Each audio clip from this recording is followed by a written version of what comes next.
Nah, kalau bahayanya epilepsi itu, epilepsi sendiri itu kan penyebabnya juga macam-macam ya. Ada yang dari lahir, ada juga yang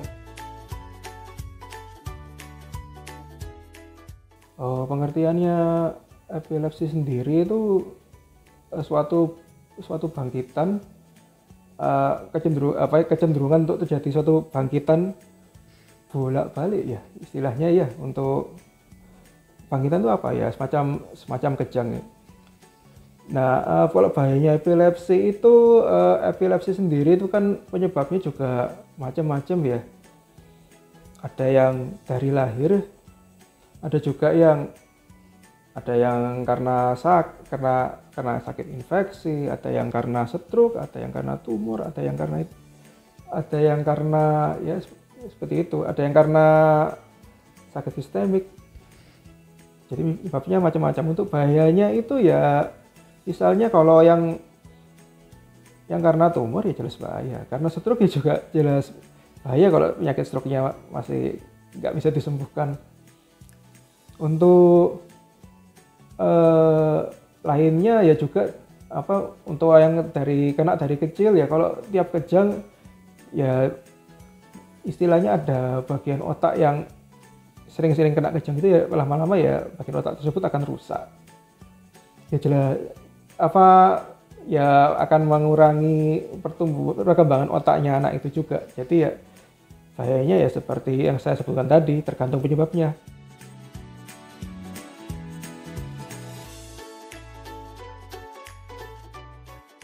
Ada yang nurun. Jadi kalau orangnya itu kena epilepsi, anaknya nanti bisa aja ada yang kena, tapi bisa enggak juga, bisa menurun ya. Yang paling harus saya tegaskan sih mungkin ya, epilepsinya sendiri nggak nular ya. Jadi kalau punya teman yang epilepsi ya nggak apa-apa gitu loh.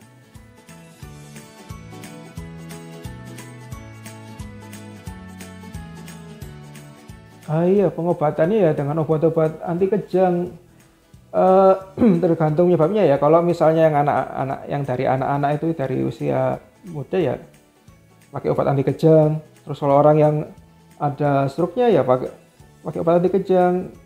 Tapi misalnya kayak orang yang infeksi, ada tumor ya, tumornya ya harus juga diobati. Untuk yang infeksi juga, infeksi harus diobati, kayak gitu ya nggak akan sembuh-sembuh.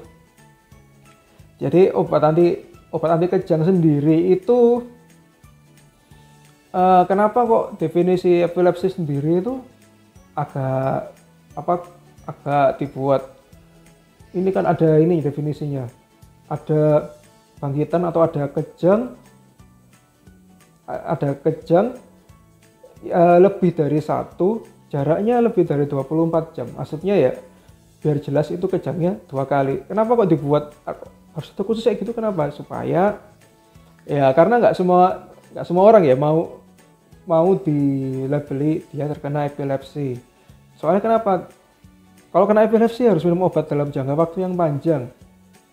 Kalau untuk yang kena tumor ya diminum sampai tumornya sembuh, tapi kalau masih kejang kita minum lagi. Yang kena itu infeksi ya juga diminum sampai infeksinya sembuh, tapi ya lihat lagi kalau kejang atau enggak. Nah, kalau yang penghentian obat epilepsi itu juga ada aturannya. Jadi kalau sudah 3 tahun enggak kejang, baru minta di EEG elektroencephalografi ulang, dilihat kalau nggak ada gelombang kejangnya, dia boleh stop minum obat. Itu pun persetujuan dengan pasien ya, karena kalau di luar negeri itu nggak semua pasien mau obatnya di stop, saking takutnya kejang lagi, karena kejang itu nggak enak sama sekali ya, rasanya itu nggak enak, mereka nggak pengen ya rasa kejang.